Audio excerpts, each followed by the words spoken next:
Good morning. How are we all doing today? Everybody's good? Everybody's awesome? Okay, great. Very good. So today we're going to kind of wrap up our Anderson discussion, which will be great. And then we'll get right into some time for you guys to really hopefully get some more work done on the group project, which will be awesome. So that's really important for us. Don't forget, with the calendar check that we're working on, that Chapter 8 quiz or the Topic 8 quiz, we're just going to make that, just work on the annotations, right, before your next note check, all that good stuff. There is no quiz for 8 this weekend, which is great. Maybe you have a chance to use some of that time, perhaps to do some of your own edits on your own video edit to kind of really work forward to that project. I'm not sure if we're going to build in any time next week for you to actually work on the video project. Maybe half a day or so to combine all the edits, because you're all doing your own little edit. We'll see how that all works out. We'll just kind of play it by ear. In terms of reading, though, the only article we have next week is that Hinge of the Revolution by Anderson, which will be very similar to what you read for yesterday and today, but all about the revolution. So again, we're making our sort of transition into the revolution. And it's a lot about Washington as a leader, dealing with these new troops from New England, and how do you navigate this? And that's going to really be into our whole realm of getting to the revolution. So as I mentioned, if you haven't thought about it, please do about purchasing that Fisher Washington's Crossing. The link's on Schoology for the used books for a couple bucks. Not certainly going to start handing out some regular books to you guys next week. Okay, so questions, comments about any of that good stuff? Everybody pretty good? You sure? Okay, great. All right, then, great. So yesterday, we had a really nice discussion. You guys did a really great job going over all those emotional, physical impacts of the war and all that. And what I want to do today is, we left off with this bird's eye view, worm's eye view. And then we're going to get in today to really quickly more about the motivations, right? And the leadership aspects. But real quick, just boom, what is the bird's eye view? What was that all about again? Just Ellie. It's like the person outside of it that was actually in the battle, and it's kind of like a detached view. And it's like more, we talk about how we think it's more accurate than the worm eye view because it's not as emotionally attached. Good, a little more detached, not as emotional. It's more of a broader perspective, right? Yeah, Matthew? More broad, but it's also a little less detailed but the worm's eye view is more narrow, but covers one thing very specifically. Very specifically, right? What else? Want to build on that? That's perfect. Love it. Anything else about the worm's eye view or the bird's eye view? Yeah, Owen? The article said the worm's eye view is very fragmented. What does that mean, fragmented? It's like one account for one person could be completely different to someone on the opposite side of it. It's very specific, right, to whoever's dealing with that. That's perfect. Excellent. Anything else you guys want to add to that? That's good. So we're going to keep those terms in our mind. We're going to go back to them again and again and again. This worm's eye view, bird's eye view. That's really important. So let's just kind of end this discussion with the last part of that chapter where Anderson gets into all the various aspects of what motivated people to join, to fight. Really, we're working around 155 to the end here. Yeah, Sean, start us off with. A lot of the motive was religious, or getting booty, leftovers and money. Why'd you smile? You said that word booty. I don't know. Just kidding. Go ahead. She's like, booty. All right. No, I'm sorry, Sean. Go ahead. Thank you. That is the correct term. Yeah. Yes, you are right. Go ahead. I could add more. Please. What about religion, though? What were we saying about that? Well, for one, the people were saying they're comparing. It was getting the war was getting compared to apocalyptic stuff. Excellent. The French king was the Antichrist or something. Yeah. It was they really preached before they went into battle and stuff like that. Excellent. So perfect. Very good. So let's keep on building on the religious aspects if we can. Yeah. Zach? I would say the ministers changed the interpretation of the war. How so? Like it says on 156, articulation of public opinion interpreted the war not so much as a conflict between Great Britain and France as between Protestantism and popery. Popery, right? What does the word popery mean? What's that all about? That's what that word means? Yeah. It's people called Pope. Yeah, who are those people? Christian. Well, a group of Christians, Well, Catholics, right? So again, this is in larger terms, right? So this war between France and England is a war about territory, it's a war about colonies, it's a war about, power, but it's also got a little bit of a religious undertone to it. Because who's in charge of the Church of England? The king. Remember your Reformation? Remember that? Henry and all that and the split? So the English church is a Protestant church. France is still predominantly a Catholic country. The king, technically, the Pope kind of is in charge of everything in this time period, right? So you have this Catholic France versus Protestant England. Most of the colonists, mostly soldiers, most of are what? Protestant or Catholic? Protestant. Yeah, Protestant, definitely. So they're fighting not only for England, but they're also feeling they're fighting, right, against the Pope and the Catholic Church and all that stuff. So there is that little bit of that element in that, which is, kind of important for them, right? What else? Yeah, Adam? The provincial soldiers, since they were Protestants, they were like the Puritans, and they were really strong Protestants. So Good.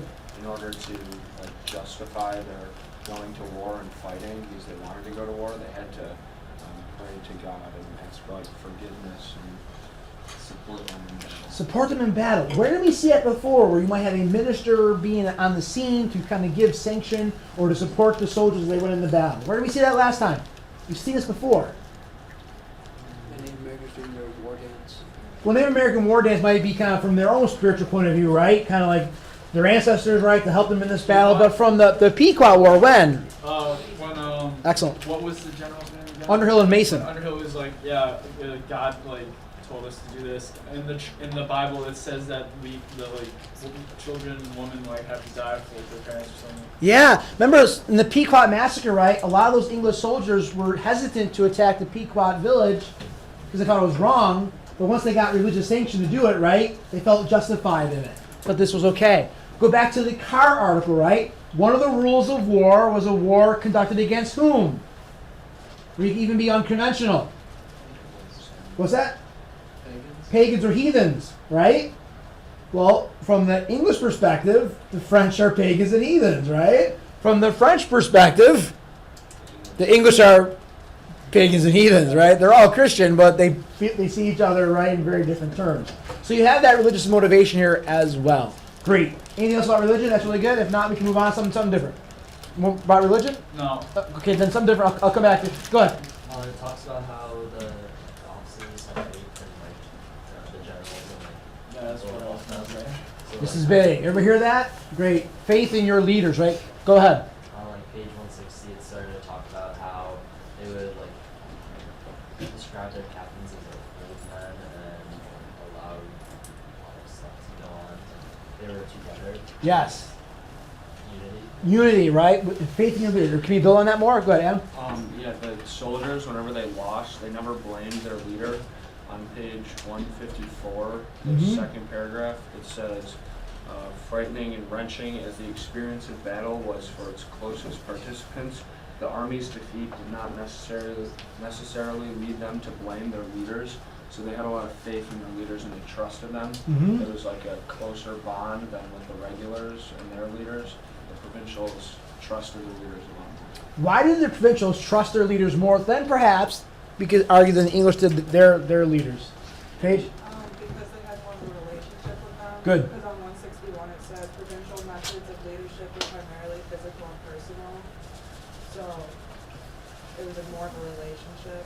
Yes, that's super important, right? And there's that whole quote about that, right? Remember we talked about the beginning of this discussion, even last week we did chapter 4?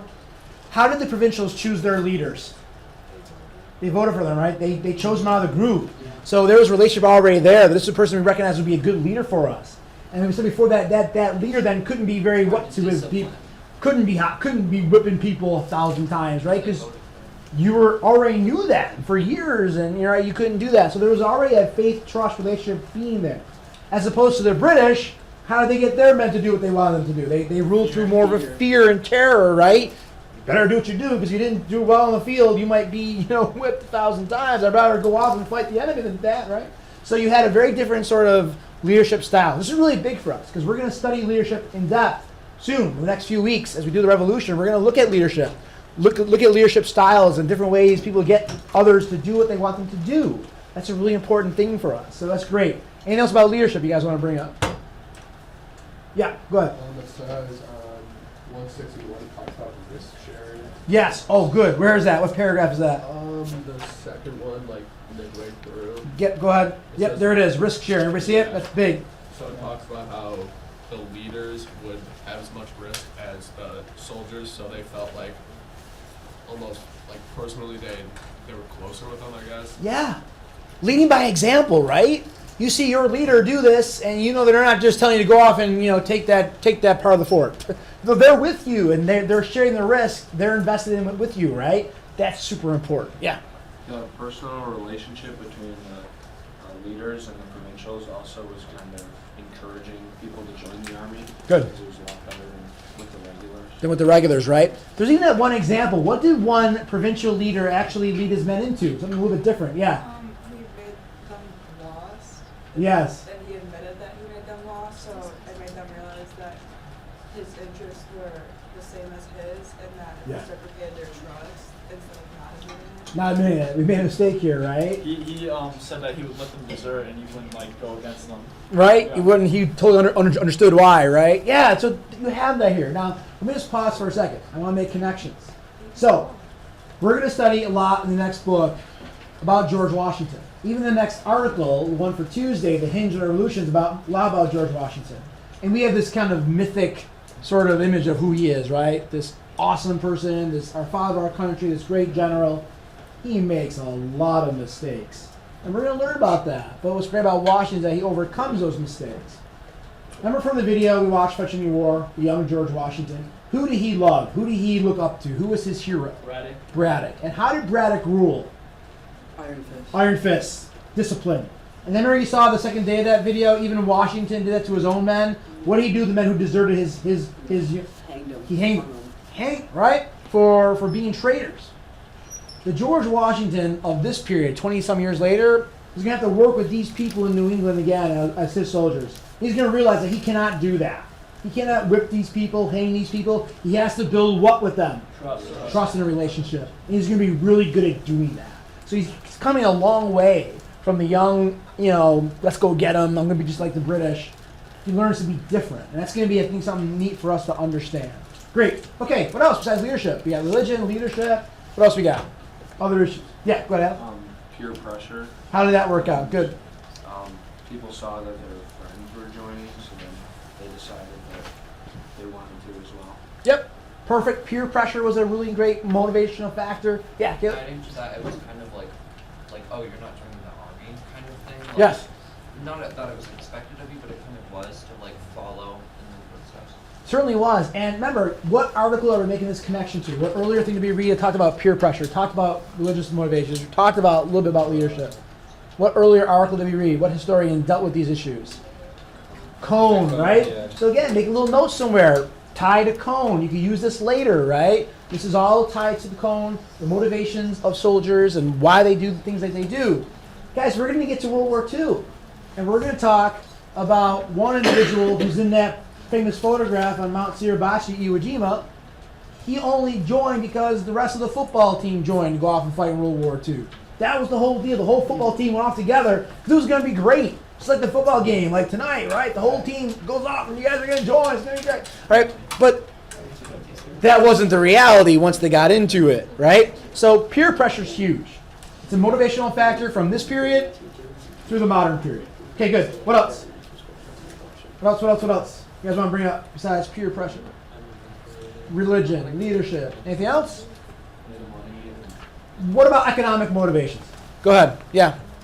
It was a lot of times after battles they could gain wealth, but it wasn't only wealth. Like on page 158, it says even a relatively small skirmish with the French could yield a great deal of wine, brandy, sheep, turkeys, and hens. So Yes. it wasn't just money. A lot of times it was food and drink because being in the army was really taxing on their bodies. Good. What's another word for that?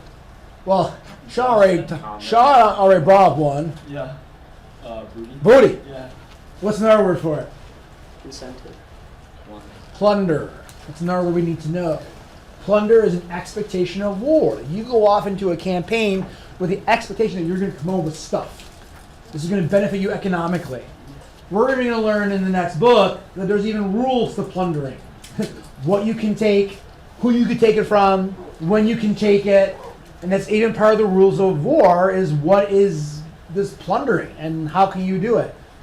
Every army does it, and we're going to kind of get into that. So that's a really big deal, right? Getting sort of this wealth from the war. Awesome. That's great. Anything else? That's good. You guys feel pretty good about it? Just kind of want to wrap up those aspects. We're going to come back to these aspects again and again and again. If you're working in your camis, make sure you turn them in so I can give you credit for any discussions you have with that. And that would be great. Any other last comments or questions? Okay, perfect. All right, so let's get back now into the group project. Again, one of the biggest things today you need to leave today is that everybody knows in the team what part of the video that they're working on. And remember, you're all doing your own individual edits, right, in the project. You've got to be doing a video edit in the project. If you don't, you can't combine them later. Question was brought up about the storyboard. I want to see a storyboard, but you can make it as detailed as you want. You can paste your images in a row, and that's a good outline. That's sufficient. Great. If you want to literally write in, because there's a spot there that says like narration of what you're going to say on that image, cool. You can do that, but you don't have to if you don't want to. It's up to you, folks. But don't forget, you must save your images as files. Don't just paste them on that Google Doc. And once you do, you're never going to get them back.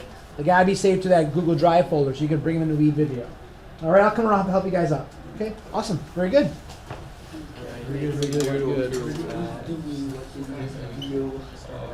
I at least Yeah. Yeah.